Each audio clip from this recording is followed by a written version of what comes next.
We just saw the IMF number up from 6.4 to 6.6%. We just got the retail inflation number of September, lowest in 8 years, 1.54%.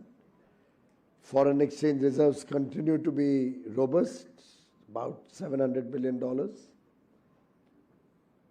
In every respect, the people of India, businesses, industry, and I would say collectively as a nation today, there's a new dynamism, a new enthusiasm, a confidence, a self-confidence that was not witnessed until a few years ago.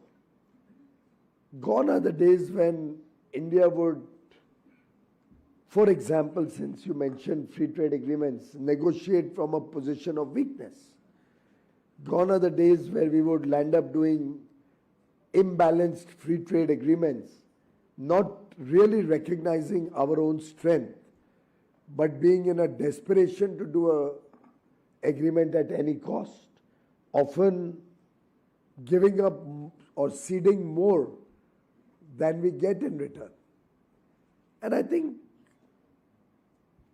all in all, if one was to reflect on the way the Indian economy has systematically been prepared to address ongoing challenges, future challenges, it clearly demonstrates vision, it demonstrates clarity of understanding, particularly of economics, of finance, or theories related to these subjects, shows a huge commitment to the nation, with the nation first philosophy. Also shows us that the 5 principles on which this government has largely patterned its programs, prepared its agenda, very well articulated by Honorable Prime Minister on 15th August 2022, when we celebrated 75 years of independence. In fact, he reminded us during this year's Independence Day speech from the Red Fort about the 5 Panch Pran.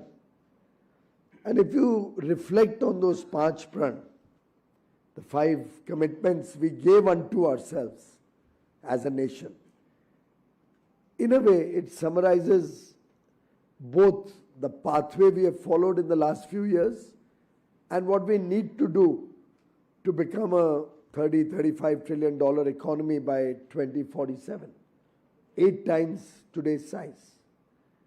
After all, unless we first have a mission or we first have a target, and you are all from the world of business, we all set targets, short term, medium term, long term. And I would suspect when Prime Minister Modi talks of making India a developed nation and brings all of us into that collective resolve that we are going to make India a developed nation by 2047, I don't see this as a long-term target. One would probably not be willing to concede that that's a short-term target, so we can at best agree that it's a medium-term target. That is not the end of our capabilities. That is not our end goal by itself. Just like becoming the 5th largest economy last year, or the 4th largest economy of the world this year, or the 3rd largest economy of the world by 2027, can be considered short-term targets. But in the midterm, when we do celebrate 100 years of our independence in 2047, we would like to see a $20,000 plus per capita income. We would like to see India at the forefront of the fight against climate change, with sustainable growth, with inclusive growth. And therefore, a target like getting everybody on board that we have to be a developed nation, Viksit Bharat 2047, is something that each one of us has to not only adopt as our mission in life, not only demonstrate our commitment to achieve it, but wholeheartedly work towards achieving. And the Prime Minister very appropriately gave us the 4 other dimensions which will help us become a developed nation. First and foremost was getting the colonial mindset out of our system. He spoke about respecting traditions, respecting our culture, our rich heritage. You must have heard of Vikas bhi, Virasat bhi. And no nation on earth has ever progressed without deeply recognizing and respecting their own culture, their own traditions, their history, lessons from history. In the same vein, an important element that very often we don't realize the significance of is maintaining the unity and integrity of India. We can't allow some politicians, some people to divide Indian society, the Indian nation, either on language or the north-south divide. It's something which is totally unacceptable to anybody in India. And I clearly see those who speak the language, like we sometimes hear that a state like Karnataka saying that we give so much to the exchequer, so we should get back so much. It demonstrates a complete insensitivity about the way a nation should behave and progress. I mean, imagine tomorrow if Odisha and Jharkhand were to say coal belongs to us and we are not going to give it for power plants to supply to Karnataka or any other part of the country. Could that be a way the country can progress? And therefore the unity and integrity of India, until we all think of the nation first, and certainly don't deride our own nation when we go abroad, as some people do. And finally, when each Indian accepts that it is my duty to be a part of this mission to achieve Viksit Bharat 2047 goal, कर्तव्य भावना से जब तक हम नहीं सोचेंगे तब तक बाकी सब चीजें एक प्रकार से कुछ ही लोगों का जिम्मेदारी बन जाएगी, पूरे देश की जिम्मेदारी नहीं बनेगी.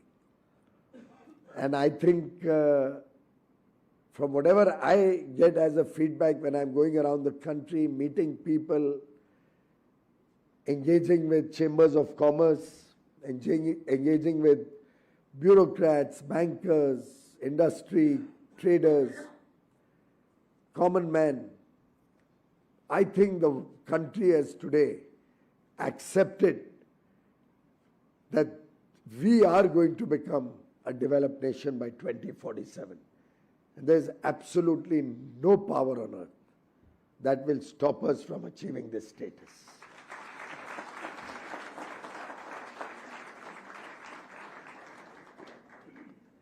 And friends, ASSOCHAM clearly is an important organization in this journey.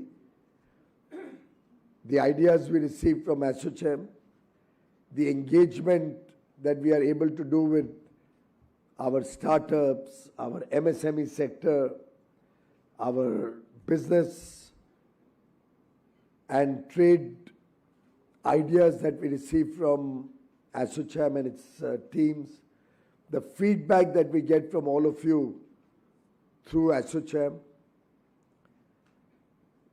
the expanse that ASSOCHAM has across the country with several chambers, hundreds and thousands of chambers across the country, aligning themselves with the programs of ASSOCHAM, with the international engagement that we are very proud to be associated with ASSOCHAM on many occasions. All of these collectively certainly give a person like me the confidence that together we can surmount any challenges.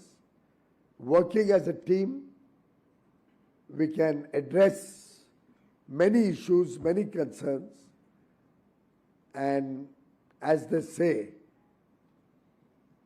that when you cross one mountain, you only realize that you have many more mountains to cross in the ranges ahead. The country certainly has come over the fragile five story of 2014. Today, certainly the world recognizes India as an important trading partner, as an important country to work with, to deal with. Our passport has a value we've never experienced before. When we go and introduce ourselves as Indians, Indian businessmen, Indian artists, Indian citizens, there's a certain respect that we get, that the passport carries, our lineage carries. We've crossed many mountains, but friends, together we have many more challenges and mountains to cross. And I invite all of you to be a part of that journey as we navigate turbulent times, as we navigate global volatility, uncertainty. But once we are all in it together, once we work with the spirit of nation first, when we work as a team supporting each other, I'm sure all these challenges will fade away and we'll clearly emerge as a winner. Thank you very much.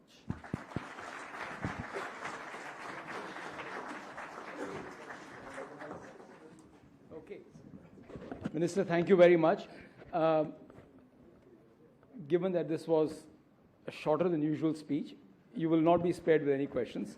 So I'm going to encourage everyone to ask, but let me kick off by asking you, you didn't mention anything about tariffs and trade. And the question is not about US, it's about your strategy on trade and tariffs. You did mention they're negotiating from a position of strength, so that's fine.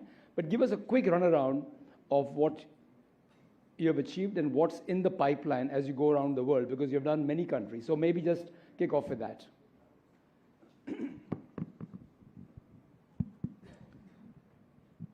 Friends, if you see the kind of FTAs that we are working with or trading arrangements, you'll find a clear shift away from countries which are competitors to India, countries with whom we are actually, in a way, on day-to-day basis, working to try and capture different markets, countries which come to India with products, goods and services which straight away impact our own businesses.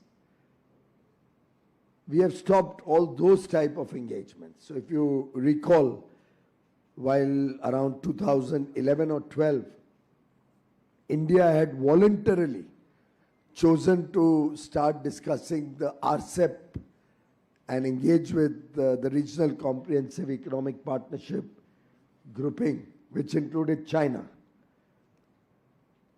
And till today, I've not been able to figure out why we chose to get into discussions with RCEP. We were not a part of the original grouping. It was ASEAN 10 countries, Japan, Korea, Australia, New Zealand, and China. We were not there. For some reason, we have still yet to figure it out. The files don't seem to give any explanation. I've tried that route also. The only thing we have is the image of the General Secretary of the then ruling party signing a memorandum of understanding with the Chinese Communist Party. So one doesn't know if there's any connection between the two. But for whatever reason, they chose to join the RCEP negotiation. I remember I became minister on 1st June 2019. for commerce and industry. And this was one of the first issues that I was supposed to address, because 4th November, RCEP negotiations were to conclude. I had only 5 months. But in those 5 months, we talked to at least 200 groups of stakeholders. We had 200 meetings. ASSOCHAM must have also organized many at that point of time. And save and except 2 or 3, maybe 5, I don't recall, but I don't think it was more than 2 or 3. Nobody in the country wanted RCEP. It was only an agreement between China and India, a free trade agreement between China and India. We already had the ASEAN agreement, FTA, which is by itself questionable in terms of fairness and equity. We already had an agreement with Japan and Korea, free trade agreement. And for those who are doing business with Japan or Korea, you know the kind of difficulties our products face when we have to export to Japan and Korea. The exports to these two countries have hardly grown after the FTA. Only imports have grown. Exports have hardly grown. If at all they have grown. I think they have not grown at all. Australia, we were on the verge of finalizing, which was aborted because RCEP started. New Zealand, our total trade was $300 million. This was the grouping. So effectively, we were doing an FTA with China.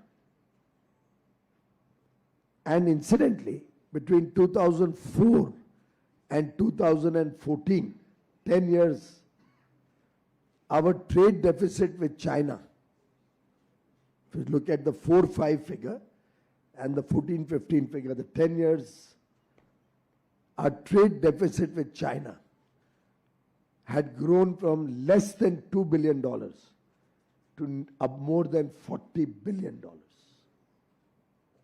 46 or $48 billion. 26 times our trade deficit had grown in that 10-year period. And despite that, they were looking at doing a free trade agreement in which China would have been a principal participant and beneficiary. I'm sure you must be reading the papers even now that all the ASEAN countries, imports from China has grown massively, almost doubled since RCEP came into force, whereas their exports to China has hardly grown. We changed all that. On 4th November, Prime Minister stood before the whole world and announced India will not join RCEP. And that was a bold decision. Nobody expected it. But that saved Indian industry. Otherwise, Mindaji, you can forget making auto parts in India.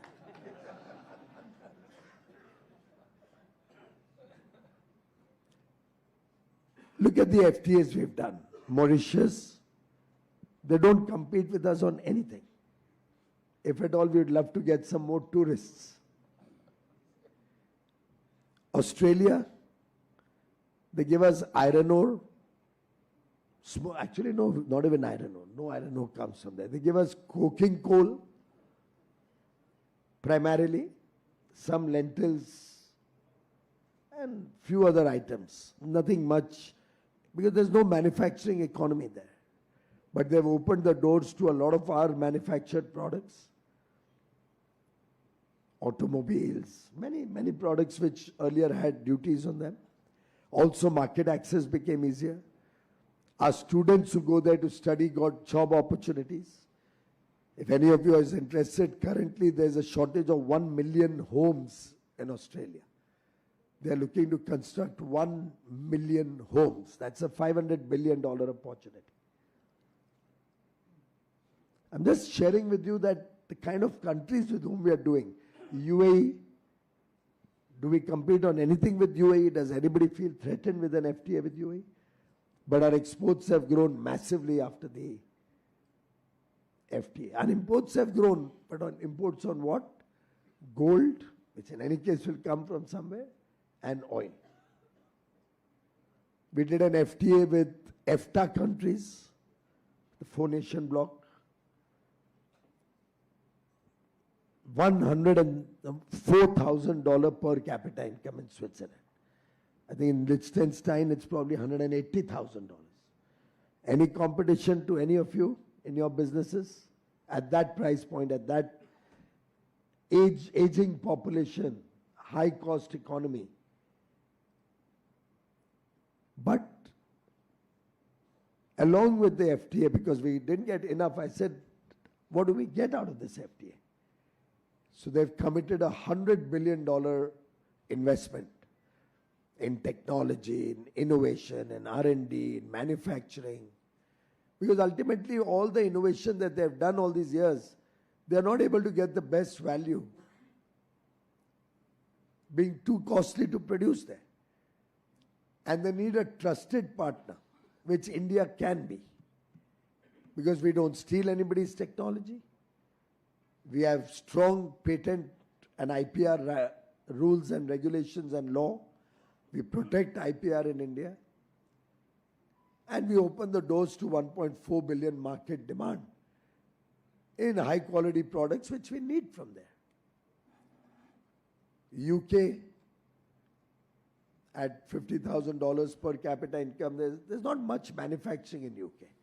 They manufacture automobiles, steel, and a few other items. It's largely a services economy. And we also benefit from that. We are also exporting services to them. Infosys, you read, just got the NHS order of $1.2 billion. Because with the UK now, you don't have to lose 25% or whatever you pay your workers there or employees there who go from India.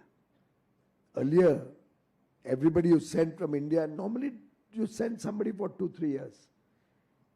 12.5% of his salary was deducted. You as an employer paid 12.5%. 25% would go to the treasury in UK with no social security benefits.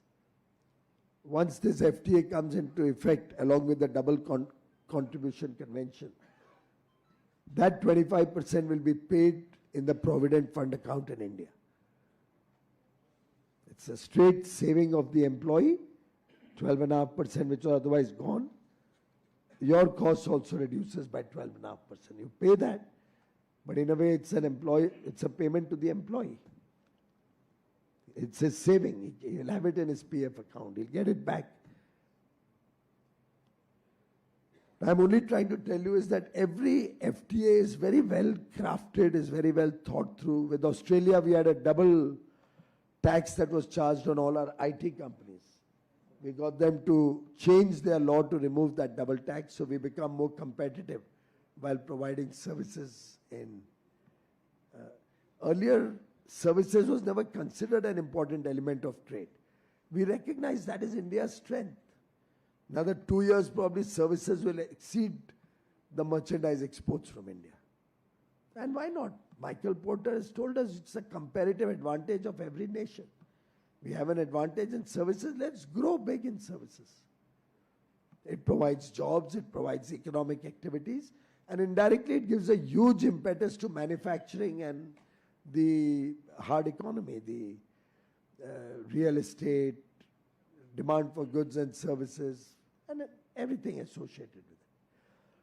So this is what we are working on. We currently are discussing with European Union, 27 nations, US, Chile, Peru, New Zealand, Oman.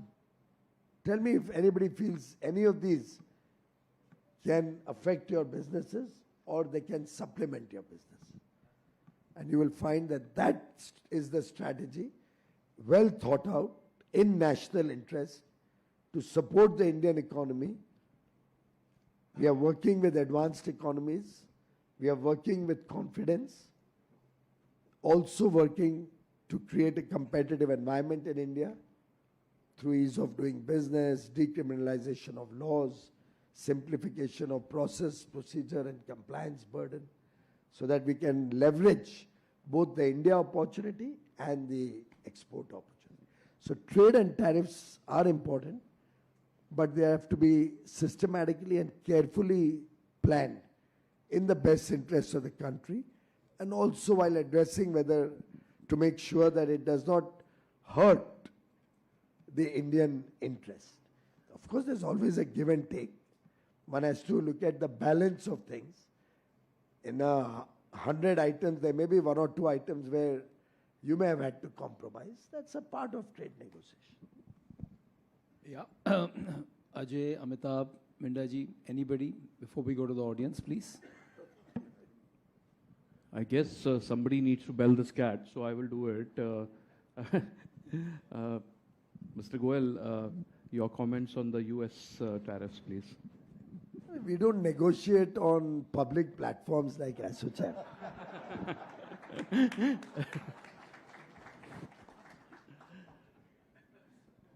So Ajay, that's the only question you have? I think you better ask one more. He's worried about the Boeing supply of his planes and engines. Okay, open up to anyone. Rajesh, I can see you holding a mic. So, sir, firstly, very inspiring speech as always. We were in ASSOCHAM meeting, closed group meeting in Bombay also some time back, and you had given us a lot of perspective on the trade negotiations that you've been sort of leading, and we get that clear strategy.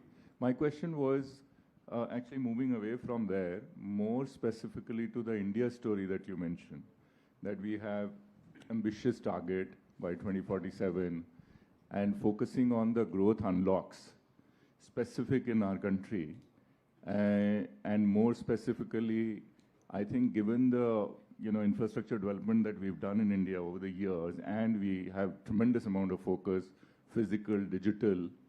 What's your view on the travel and tourism unlock that we could potentially do? Because I believe that it has huge potential. And I think we have to do a lot more for us to be able to untap that potential. So, just enlighten us with your thoughts on that. Well, it's a story of a glass half full. We've seen a significant increase in international tourism also, though domestic tourism is really booming. But international tourism also has probably doubled in the last 10 years. But certainly we can't be happy or satisfied with that. Government is very seized of it. We are conscious that we'll have to bring better connectivity into the play. We'll have to make sure that our tourism sites provide that enabling environment to attract and really make the experience more enjoyable.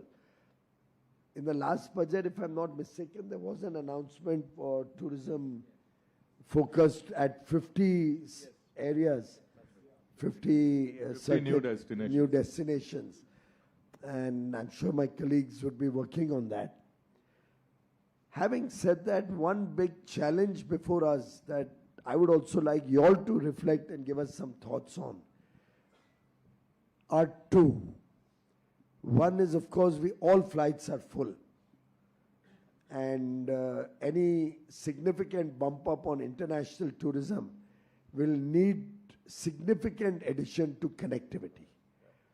And we are facing a challenge of getting faster delivery of aircraft today. The world is facing a shortage of aircraft. I don't know, post-COVID, what has happened. I thought with work from home and all of that, people would travel less. It just seems to be the contrary. Point one. That is something which is affecting high airfares and inadequate seats availability. Second, I think India needs to have a concerted strategy to attract high-spending tourists.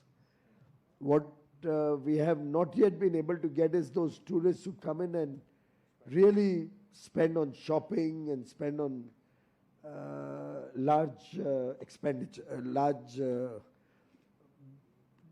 maybe better rooms, better hotels, better travel modes and all of that. Of course, that will also mean that we need more 5-star, 3-star, 4-star hotels across the country. So that's another area. And By and large, the hospitality industry is doing very well these days. So I would think there's no better time than now to invest more in hospitality. Delhi is seeing significant investments, but end of the day, as a capital, my sense is that political, diplomatic, and business travel will take up a lot of the available resources or available destination capacity right now. We really need to bump up private sector investment also in the associated infrastructure required to support tourism.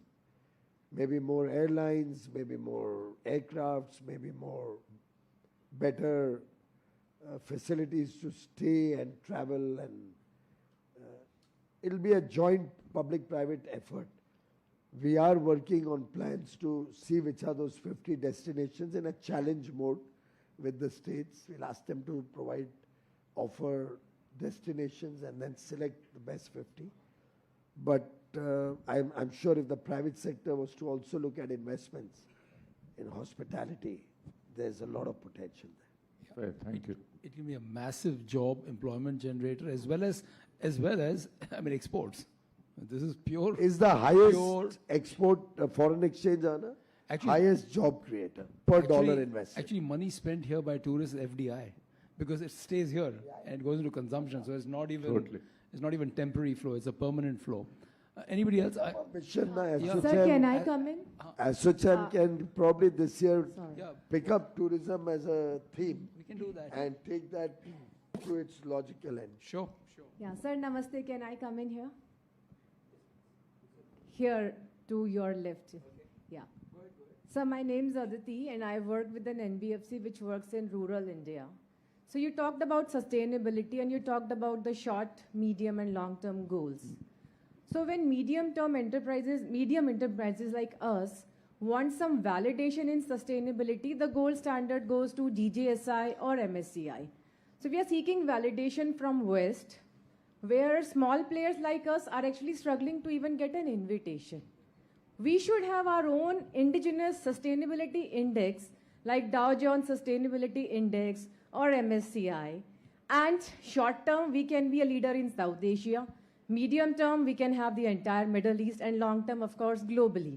And this will also open opportunities, because when we talk of ESG, entire West is very E-oriented, but India as a special case has social focus. So if we develop this, we can give more recognition and more opportunities to our own people, sir. That's my point here. It's a very good point, very good suggestion. In fact, Sorin Investment of Sanjay is focused on ESG investments. Little bit. It doesn't make too much money. So you've got to be very clear how much ESG you do. But your point is very valid. I think we are at that stage in time where we are making effort towards sustainability within the given resources that are available with the country. But we do feel a little disappointed that what was promised in Paris at COP21 in terms of the developed economies, who are actually the beneficiaries of the damage that has been caused. All this carbon up there was not sent by India or Indian business or Indian people. Supporting 17% of the population, our contribution to the mess up there is only 3.5%, at best 4%. It's the developed world which burnt carbon irrationally so that they could get low-cost energy and are enjoying the fruits of that with very developed economies and large economies. But still, given limitation of resources, we are doing our best to focus on environment, on sustainability, on also balancing inclusive and sustainable growth. We do feel that if the developed world had lived up to their promises of providing low-cost, long-tenor or grant-based funding to the efforts of the less developed and developing countries, we could have probably made the planet a better place to live in much faster. Sadly, they have let us down very badly. And, you know, when you talk to anybody to raise money for any environment related or sustainability related project, I don't think you can get even 10 bips concession to your credit rating or profile interest rate. Not even a 10 bips concession. As renewable energy minister, I went around the whole world trying to raise resources. There's hardly any grant finance available. Occasionally they give small amounts of money for first loss guarantees and expect then the private sector to take over the whole responsibility. And private sector is looking at those large returns, just like their equity returns or debt returns, which don't make sustainability a very attractive use case or investment case. Having said that, India is still fully committed to its sustainability goals. We have in fact exceeded our contribution to what we had promised in Paris. We are continuously evolving our plans. We are already at about 7.8% electric vehicle mobility sales, current sales. Our renewable energy targets of 2030 have already been achieved, 250 gigawatt, which is 50% of our transmission grid capacity, is today clean energy. By 2030, we'll be 500 gigawatt. We are the best destination for data centers today who are looking for clean energy because we have a massive 500 gigawatt grid which provides resilience in the grid, and you can get 24-hour clean energy uninterrupted through a mix of solar, wind, pump storage, battery, collectively. We are also now getting into nuclear, the small nuclear reactors, modular nuclear reactors. We are trying to work with our trusted partners or partner countries to develop or engage with industry to start putting them up in India. So as a nation, we are very committed to sustainability in terms of creating indices or the recognition that smaller players should also get for their contribution to ESG. I think it's a fair point you've raised. SEBI also is going about it systematically. They're first focused on the top 500 companies and will gradually take it down the line. We don't want to burden people with too much paperwork or too much reporting as yet. But on a voluntary basis, I think we can look at greater engagement with collecting the data and respecting people for their contribution. Just one thing I wanted to quickly ask the minister. You know, we all subscribe to this goal of a developed India by 2047 or even earlier. And clearly for that to happen, the current growth rate, though commended by IMF and others, 6.6%, that's probably not going to be enough. And clearly the aspiration is to grow faster than that if at all possible. So for that, what are the top 3 or 4 things you think the private sector can do and the government can do to make this real a reality? I think it's important that everybody understands 2 issues. First and foremost, nobody can deny that one should never be satisfied. If we are at 6.6, we should be aspiring for 8. Once we reach 8, we'll aspire for double-digit growth. So one should never ever be satisfied with wherever we are or whatever we are doing. And to that extent, I fully agree with you. As a nation, we all have to perk up. We all have to look at faster growth. And we'd love to hear your suggestions or ideas to help us in this journey. There's always a capacity of the economy also to absorb and leverage capital or leverage growth. We'll have to balance our growth rates with the capacity to grow. So if you recall, after the GFC, global financial crisis, Amitabh will be a better person to explain. The country tried to grow faster than we had the capacity to absorb.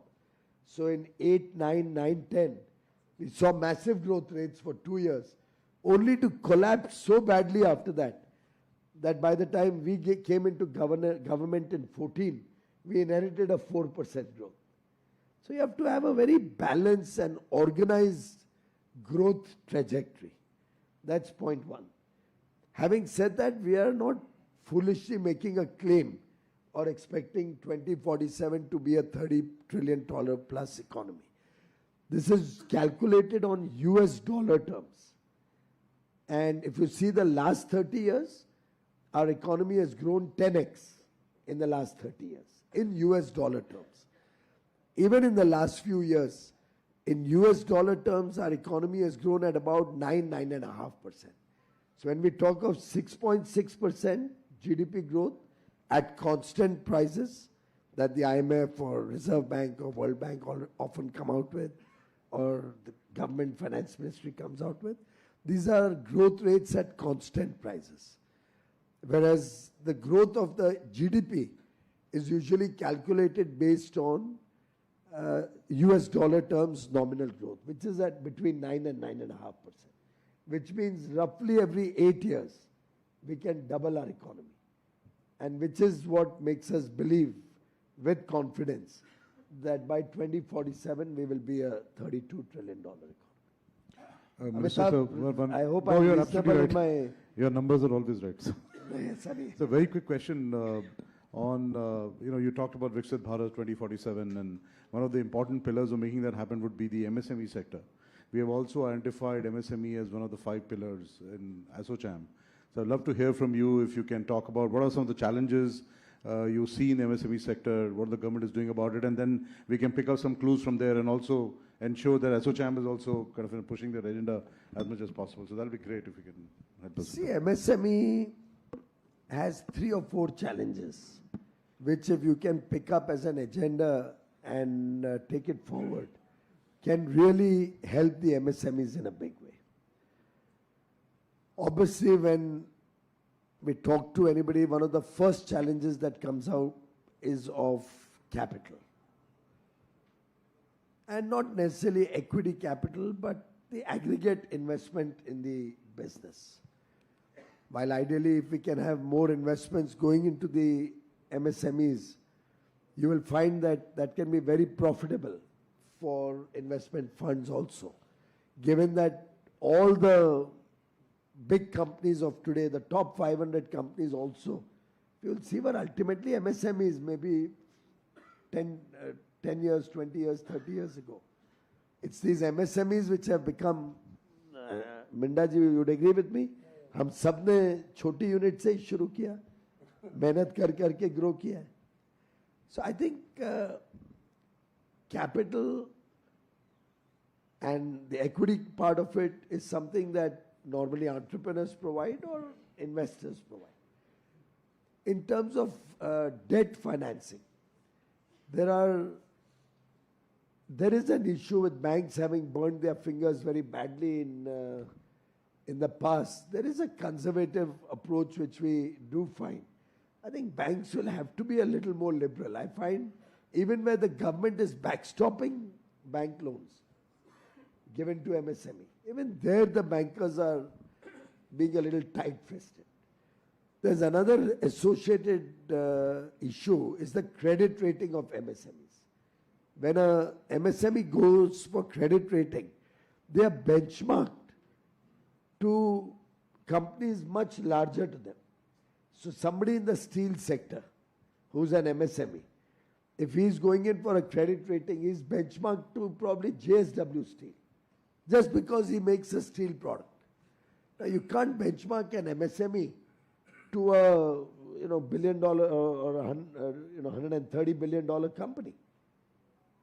So credit rating systems either need to be corrected, or bankers need to, in their record, recalibrate the credit rating that the credit rating agency gives, so that the MSME can get credit at the right price and are not forced to pay 9, 10, 12%, which many MSMEs are today required to pay.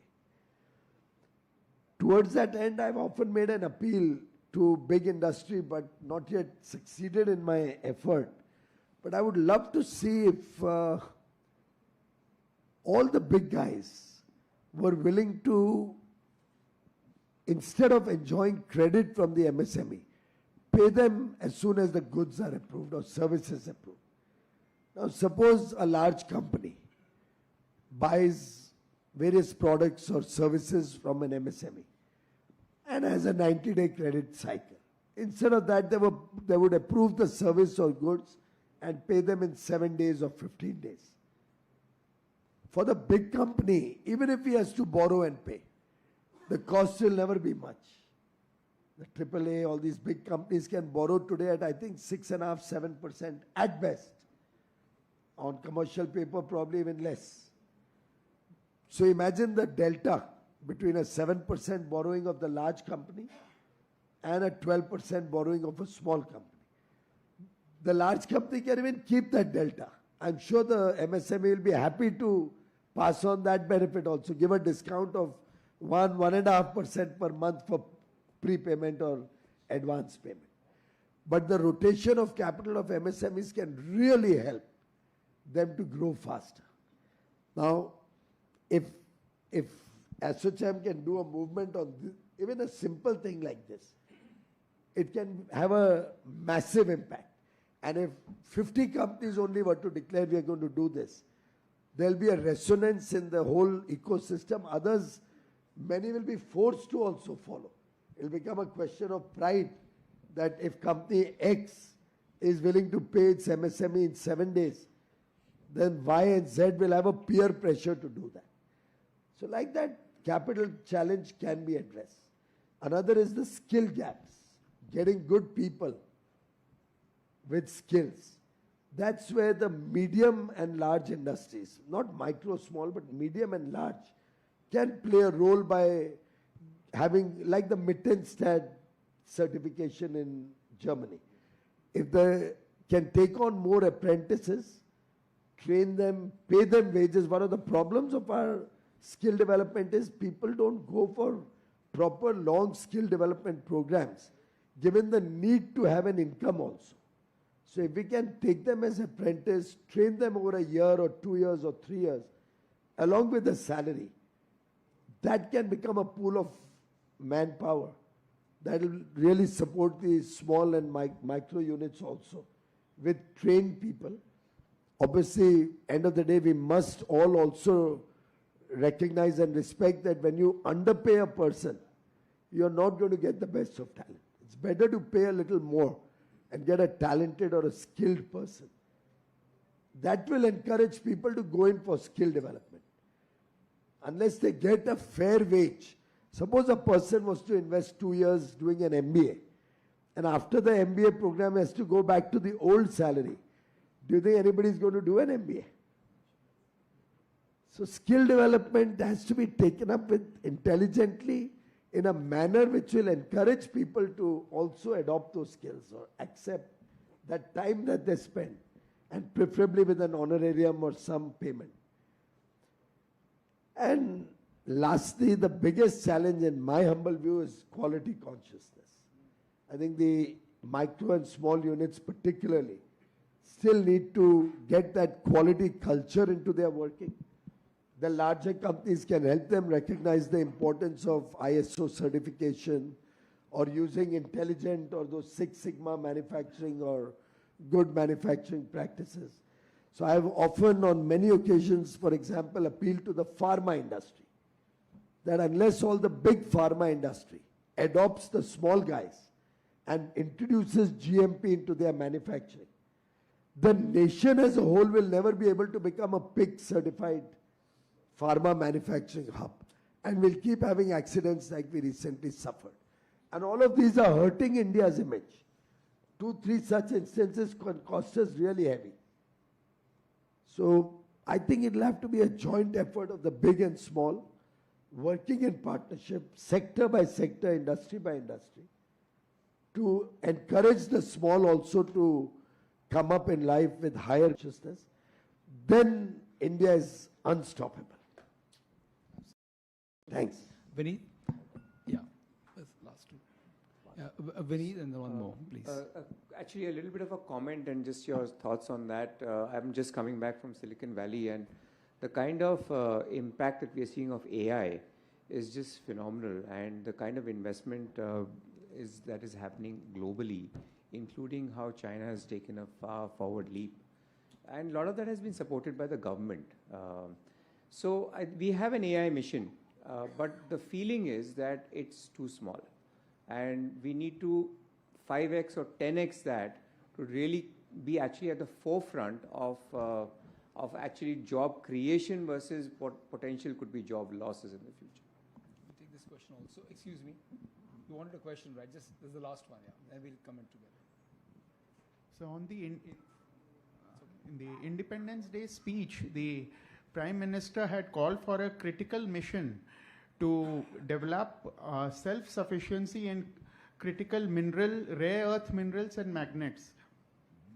So what is the government doing in this direction? What initiatives have been taken as far as the international treaties are concerned in this area?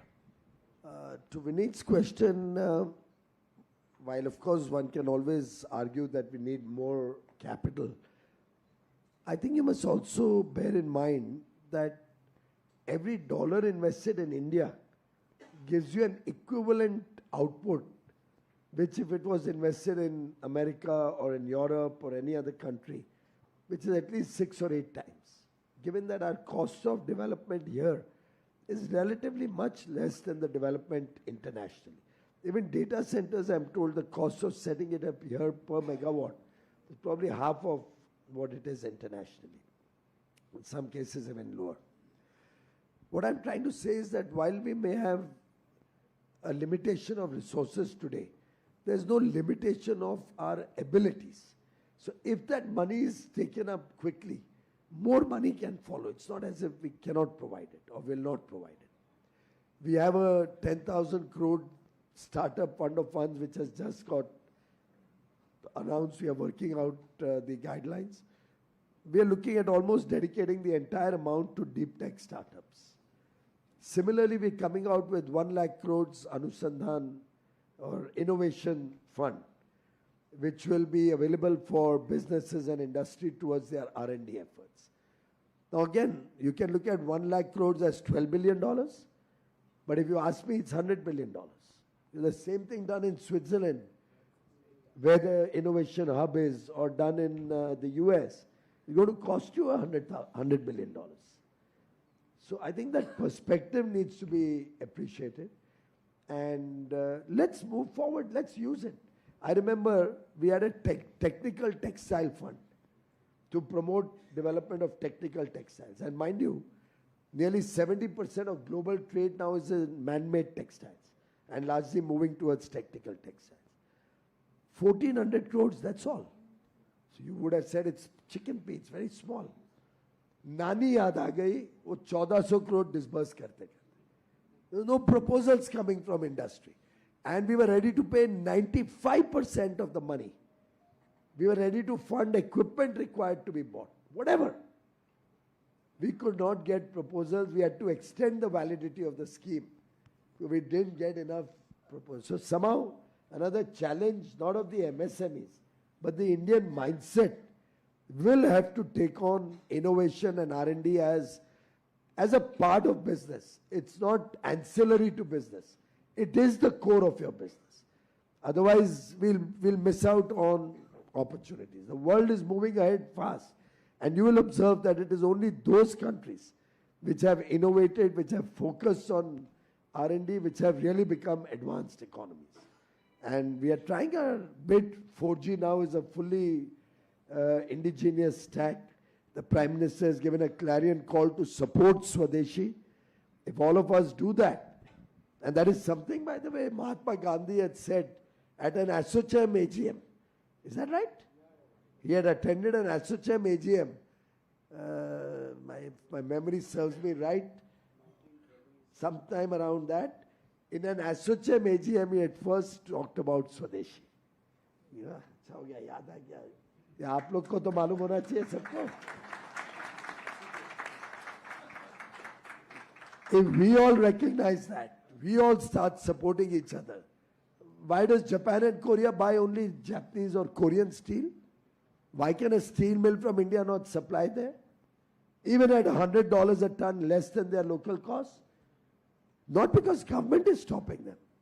The industry will buy only from their own brother industries. हमारे यहाँ पे वो spirit नहीं है. 10 पैसा भी बच रहा होगा तो आदमी इंपोर्ट कर लेगा. तो एसोचैम के पास मिशंस तो बहुत हैं काम करने के लिए. Rare earths, look at Chile and Peru. Think about it. Why am I doing an FTA with them in the first place? It gives you the answer. Even Australia, the potential is there. In our own country, we are looking at increasing exploration activity. But, and I've been talking to startups engaged in this area, both for recycling of the waste that comes out, from which we can extract rare earths like loham and all do. And we're also in dialogue with startups to see if we can create the processing of rare earth facility in India, which is currently concentrated in one geography. I think one important lesson for all of us to learn is that we must, and I've said it on occasions in my EPC meetings and all, and the association meetings, we must all assess our respective supply chains. We must see whether we are overtly dependent on any particular geography. It need not be one country, what you're all thinking of. It could be a dependence, let's say, on a Western country. But on any product, if we are overtly dependent on any one country, you are prone to vulnerability, particularly in a world where trade is being used as a weapon. We've seen the weaponization of trade. We've seen the weaponization of supply chains. And therefore, it's important that we all assess our supply chains and make them more robust, wherever possible, self-sufficient and self-reliant. And even otherwise, at least make sure we have sufficient number of options so that we are not vulnerable and not prone to literally an existential risk. Thank you.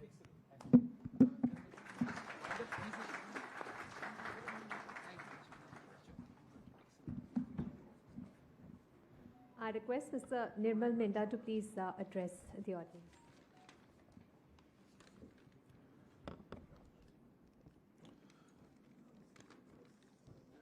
Honorable Shri Piyush Goyal ji, Minister of Commerce and Industry, diplomat dignitaries in the room, ASSOCHAM dignitaries on the dais, ladies and gentlemen, good afternoon to you once again, and thank you very much, sir, for your presence here and sparing your valuable time and your insight and thoughts sharing with us. As we draw this insightful session to a close, it is evident that under the visionary leadership of Shri Piyush Goyal ji, India's trade and investment story has entered a new phase of confidence and global recognition. With export and FDI reaching an all-time high, the number reflects deep trust that global investors and trading partners have placed in India's reform. Recent GST reform, sir, has fueled the economic growth, and in particular auto sector achieving highest growth ever. Today's dialogues has reaffirmed that economic reform 2.0 is about more than a policy. It's about building a competitiveness, attracting high quality investments, and creating sustainable growth across industry.